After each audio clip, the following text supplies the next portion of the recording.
And so I was going to ask, so you've had a good win. Harry Edwards has equalled the all-time marking record in the waffle. Is there a chance though that he may not play because it's hard to change a winning team? Yeah. I mean, he's had a really good game. We haven't had match committee yet, so we'll work through that. We'll get through training. It's really difficult to declare people before your main train, and history suggests something pops up all the time. So we'll wait till this afternoon. But I think our whole Waffle Eagles side, was really pleasing. They played a really good brand. Rob did a great job. He's been under duress himself throughout the year. So to have 14 players play, and most of them played well, and then Harry played particularly well. So he's had a couple of weeks back at the Waffle Eagles. So it'll be a really good discussion this afternoon. If he gets picked, would you give him another go? I know Lynch go to the run around last night. Would you give him another crack? Well, eventually, Harry, he's going to have to play on these guys. He has a lot this year. That being a young key defender, you're going to get exposed every week to a quality A-grade player, and it doesn't matter what week. So this week would be no different if he played. And look, it was a tough day at the office last time. Dealing with a bit of supply, and I think Barras pulled out really late that afternoon before we played Richmond. So he was in the deep end, and we all come up short that game. So we'll move on from that. Just one more on that. So if he does play, will that mean you release Yo to the midfield, or you're happy to keep? It's a nice angle. Not at the moment. No, we'll keep exploring Yoey down back, but there'll be a time where we'll need support in the midfield, or it'll be, a chance to play there. So we haven't really discussed it in detail, other than the fact we're really happy he's back. He's given us plenty down there, and without Gov, it helps us a little bit as well. So it's just pleasing to have someone in the side who can play in multiple positions, and at the moment he's been really good for us for a couple of weeks. So never say never, but at the moment he's doing a good job down back. You haven't had main training or selection, like you said, but everything you've seen from Nick so far the week suggests that he's good to go? Yeah, gets through today, he'll play. So that's the plan. So he's getting that 3 quarters or whatever he played against the Waffle Eagles was important for him. Normally we'd probably just train him up, but we thought we'd play him this time around, and I think that's helped the decision making this week. He gives you free clearances at times, which you haven't had. You haven't had this year. How much is that going to help your supply and all the issues that generate from not getting those? It'll help. But I think he played the first 4 games of the season, and we still had supply issues then. The Collingwood game we won must have been 68 inside 50s to 40 or 35 something. So he's not going to be the complete problem solver that we hope he'd be, but he'll help. And you can get on the front foot a little bit more with Nick in the ruck, no doubt, and teams have got to plan and scout probably differently than they normally would. But that doesn't guarantee success. So he's a great player, and we want him in our side. Don't get me wrong, but it's a bit deeper than just getting the big fella back. Besides his ability, and we know what he can do, you've played a young ruckman for the last 12 weeks. Is it great to have that senior body in the midfield as well, and that extra leader on the field? Yeah, look, no doubt. Yeah, he's he's a leader. He's obviously an A-grade ruckman, and he's got great craft. So, we've been really pleased. We've been given opportunities to our younger ruckmen, and they've grown throughout the year. But sometimes they've been found wanting, just because they're young and they're learning. And it's a difficult position to play when you're 21. So having support with Nick's gold, that's important for us. So, it's been a good lesson that our players have learned, but having Nick back and having that balance with a younger ruckman is probably where we're heading. We look to try and generate maybe 2 ruckmen in the game and play Bailey Williams or Jamison. You're going to try maybe a solo ruck or something? Yeah, well, Nick's not really a solo ruck type of guy, especially when he's coming back from injury. So we'll definitely need support. Whether we do that with a running player because of Richmond's pace and speed, and there's generally low stoppage games against the Tigers, or we use a genuine second ruck. We'll work through that today. And it's only the second time this year you guys have had to make a team selection coming off a win. Is it a nice headache to have? What's that? Coming off a win or team selection? Yeah, so it's only the second time this year you've had to pick a team coming off a win. Oh, right, yeah. I don't know if that's a good thing. But there's more availability. So that's great. And I think I've said this plenty of times. 4 or 5 weeks ago, we had to forfeit our reserves game because the numbers. Now we've got 14 guys playing there. They've got a bye this week, but yeah, the fact is we're getting more settled. We're getting our better players back. Hopefully we put up a different showing than we did last time we played the Tigers. But they've got better since we've played them, and their personnel's healthier as well. I mean, they've got 2 or 3 injuries, so they're in really good space at the moment. They're playing their brand really well. So yeah, we're under no illusions it's going to be a tough one, but we've got more variety this time around. What's realistic, Nick, time-wise, given he doesn't play full games anyway? Yep. Now, where's his body at from the lungs, and stuff? It's just like anyone else, I suppose. He's missed round 4 was his last game, so yeah, he won't be at full capacity, but we'll take what we can get, and hopefully we can, let him go at some stage and get a few minutes out of him. But yeah, I'm not sure how many minutes we'll get. We'll get that back end of the week, what the plan will be. But it's never 110 minutes in the ruck, is it? So it'll be standard. Not playing finals, we asked Nick about it the other day, but do you use some motivation to try and upset the top 4 or top 8 this time of year, like playing at Richmond, we're really pushing to go? Do you try and use that as motivation, like, well, we can still impact this season even though we're not going to be there at the end?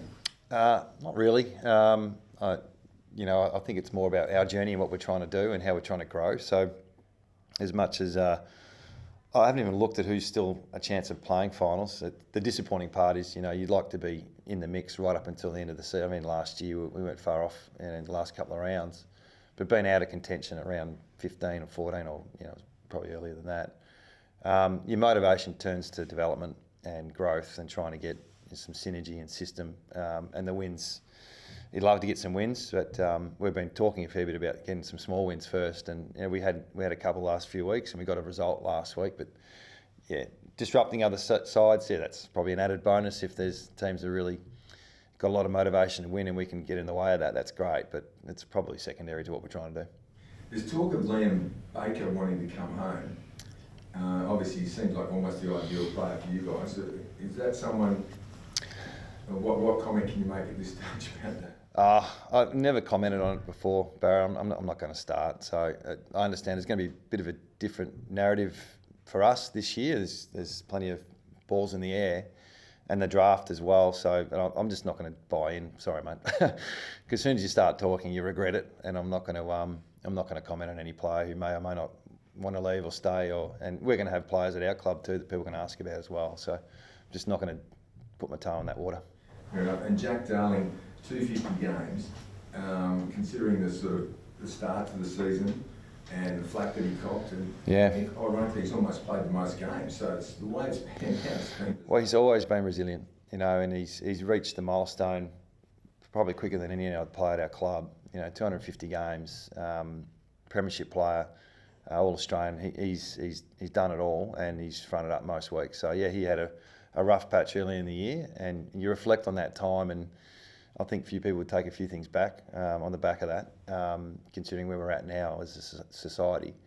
But what he's done, he had to build his way into this season, that's for sure. Yeah, he's pretty much had a pre-season on the run, and his first game was against North when we had 5 Waffle Eagles playing with us, and copped a bit of criticism early in the year. But his last 4 or 5 weeks in particular, he's showing no signs of slowing up. So I've been really proud of how he's fought back from that part of the season, and his overall career.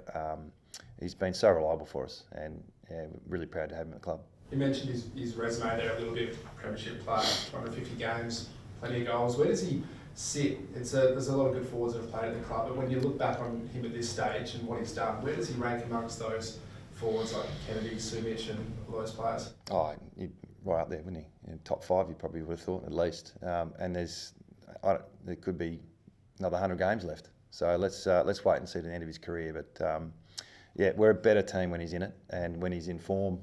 I think, I don't know what year it was, 18, maybe 19. He was the best player in the competition for 8 or 9 weeks there, and real dominant force. So yeah, he's evolved with the game as well. He's not 200 centimetres. He's a small key position player that very rarely gets beaten one-on-one, especially when he's at his best. So yeah, like I said, let's wait till another 100 games before we judge his career.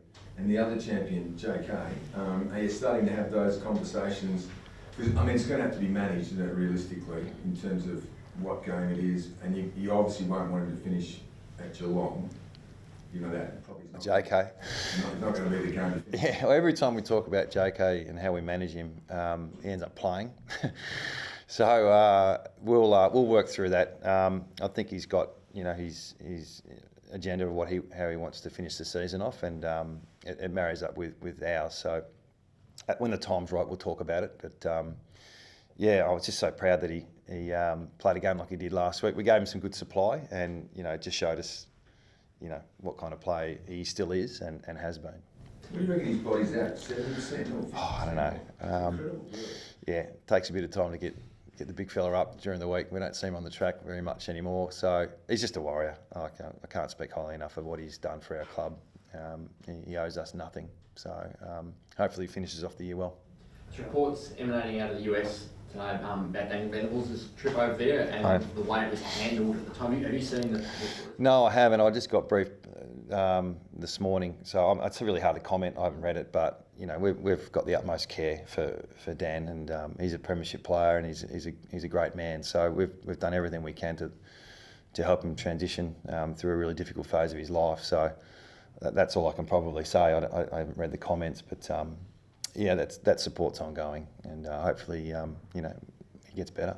One thing that stood out from it was the first 3 hours after the concussion. They said you shouldn't have gone home, you should have gone straight to hospital. It feels like that goes against what most teams do. You see players sitting on benches and stuff. Is it hard when a player gets concussed to do anything in game?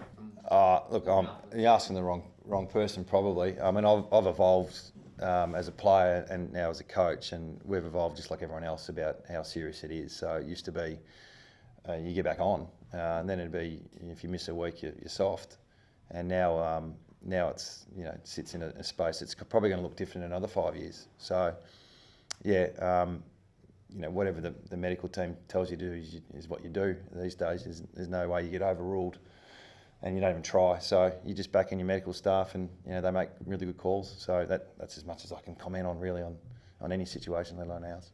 There's going to be some young kids and players that played their first game at the MCG on the weekend. How there important is. is it for them to get some exposure on the MCG? Yeah, that's great. Yeah, good reminder. I should tell the boys that. There'll be a few guys who haven't played there. Although we have got a senior side. We're going to expose some young players in their first year of footy, and in particular Bazo and Hoff and those types. But yeah, there's some experience there, and there's obviously some young talent we want to give some exposure to. So there'll be 3 or 4 guys who've never been there before. That's for sure. So that's exciting, and that's all part of the exposure we want to give our players in the back half of the year. Well, what exactly you might going to tell them? I mean, you've had some experience there as well, playing in your days. So. Not much. Just enjoy it. I mean, when you get a full MCG, it's pretty special. Having said that, we've been blessed with Optus Stadium, so it's a little bit different than probably what it used to be playing at Subi and then going to the G. It's a real coliseum at Optus Stadium, so we're privileged every second week to play in front of a big crowd. It's just that they're not supporting us when we go to Melbourne. So it's going to be a good experience. Yeah, you haven't been frightened to expose Bazo, have you? I saw him on Cameron for a while, and then 2 metre Peter, and this week maybe he gets to go to Reebok or someone at some stage. It's quite remarkable. Well, there's not much to. We could do it through the waffle leagues. Harry's the same. That's what I'm saying. Young key defenders are going to get exposed. So how you look after them and understand that they're not the finished product at 18, 19, 20. So especially when you're playing against, premiership champions. So that exposure's got to come though. There's only one way to do it. That'll happen again this week. Are you any closer to knowing whether Tom Cole might return to footy this year, or a plan for him to see if he'll get back in action? Yeah, we've got 8 weeks left. So, the decisions we make on our list and the health of some of our players, and Cole is one of those, hopefully he starts training next couple of weeks, and then coming back to play 1 game is probably a stretch, but having a goal of coming back is still there. So we'll just see how he handles the next 3 or 4 weeks, and then we'll make a call then. And then obviously there's Sheed and McGovern and these types, and obviously Oscar's out for the season, but we'll make that call probably the next week on what we do with those guys. You know any more about Sheed? He won't play this week, so I haven't got a definitive, this is what we're doing, but he's not right this week. And you'd have to think Gar would be pretty down to the play again, wouldn't he? You saw him at the club the other day, he's still a little bit ginger, so I think it was a pretty big knock. Yeah, so he'll be a few weeks away from before he starts running and all that sort of stuff. So we'll make that call when the time's right.